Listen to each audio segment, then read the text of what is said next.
आज इतवार है। हर हफ्ते हम लोग इतवार के दिन सब लोग दिल्ली के लोग बैठ के तय करते हैं कि लॉकडाउन को आगे बढ़ाना है कि नहीं बढ़ाना, बढ़ाना है तो कितना बढ़ाना है। अभी जो मौजूदा लॉकडाउन है वो कल सुबह 5 बजे ख़त्म हो रहा है। आज फिर से हम सब दिल्ली के लोगों को तय करना है कि लॉकडाउन बढ़ना चाहिए या नहीं बढ़ना चाहिए, अनलॉक होना चाहिए नहीं होना चाहिए। हम सब लोगों को मिलकर ये तय करना है। अप्रैल के महीने में जब ये सेकंड वेव पूरे देश के अंदर आई थी, इतनी खतरनाक वेव थी। दिल्ली सबसे पहला राज्य था जिसने, हम सब लोगों ने ये देखा कि ये वेव बहुत खतरनाक है और सबसे पहले लॉकडाउन देश के अंदर दिल्ली में लगाया गया। उस वक्त ऐसा लग रहा था जब ये वेव आई थी और इतनी तेज़ी से केसेस बढ़ रहे थे कि पता नहीं ये वेव कितने दिन चलेगी, इस वेव से जीत पाएंगे नहीं जीत पाएंगे, कैसे होगा, क्या क्या होगा। लेकिन एक महीने के अंदर 20 अप्रैल को हम लोगों ने लॉकडाउन लगाया था। लगभग एक महीने के अंदर आप सब लोगों के, दिल्ली के लोगों के अनुशासन और दिल्ली के लोगों की मेहनत और संघर्ष की वजह से आज कोरोना की ये वेव, जो कि सबसे खतरनाक थी अभी तक, ये कमज़ोर होती नज़र आ रही है। मैं ये नहीं कहूँगा कि हमने युद्ध जीत लिया है, अभी काफ़ी बाकी है, लेकिन अब हम, ऐसा लग रहा है कि इसके ऊपर काबू पाते हुए नज़र आ रहे हैं।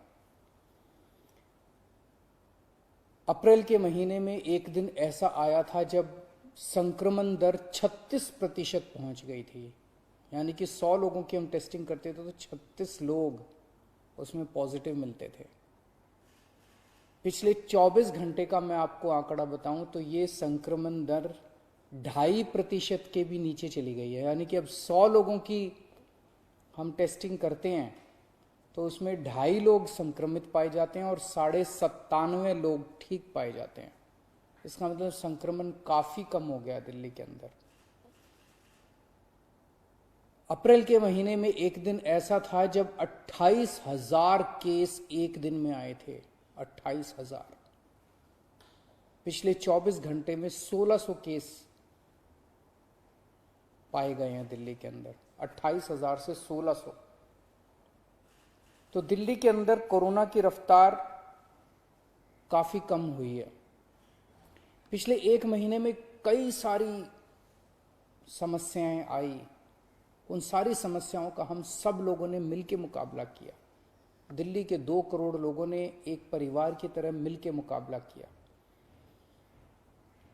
खासकर ऑक्सीजन की बहुत बड़ी समस्या आई थी, लेकिन सब ने मिलके, इसमें सबका सहयोग मिला। दिल्ली के लोगों ने, केंद्र सरकार ने, सुप्रीम कोर्ट ने, दिल्ली हाई कोर्ट ने, सब ने सहयोग किया और ऑक्सीजन की समस्या का भी समाधान निकला।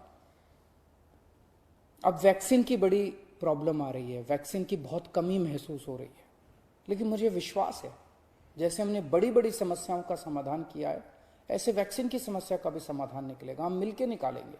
वैक्सीन की जो कमी हो रही है, मुझे पूरी विश्वास है इस कमी को भी हम सब लोग मिलकर ठीक करेंगे। इस दौरान पिछले एक महीने हमारे डॉक्टर्स और नर्सेज कई कई दिनों तक नहीं सोए हैं, कई कई दिनों से घर नहीं गए हैं। उन्होंने जबरदस्त काम किया। इनमें से कुछ डॉक्टर्स और नर्सेज शहीद भी हो गए। उनकी शहादत को मैं पूरे दिल्ली के सभी लोगों की तरफ से सलाम करता हूं। हम कर्जदार हैं उनके, उनका कर्ज हम नहीं चुकता कर सकते, लेकिन फिर भी दिल्ली सरकार उनके परिवार को मदद करने के लिए 1-1 करोड़ रुपए की राशि देती है। आप लोग देख रहे होंगे, मैं रोज किसी ना किसी के घर जाता हूँ, ऐसे किसी व्यक्ति, ऐसे किसी डॉक्टर, नर्स या ऐसे किसी के घर जो शहीद हो गए, उनके परिवार को मैं खुद जाके मिलता हूँ और उनको 1-1 करोड़ की राशि दे के आता हूँ। तो युद्ध अभी बाकी है, अभी पूरा नहीं हुआ है और अभी भी 1000 से ज्यादा केस आ रहे हैं।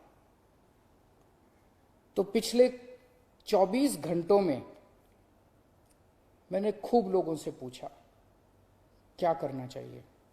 जो भी निर्णय होगा हम मिलके लेंगे, दिल्ली के लोग मिलके निर्णय लेंगे। तो एक आम राय ये बन रही है लोगों की कि 1 हफ्ते के लिए लॉकडाउन और बढ़ा देना चाहिए।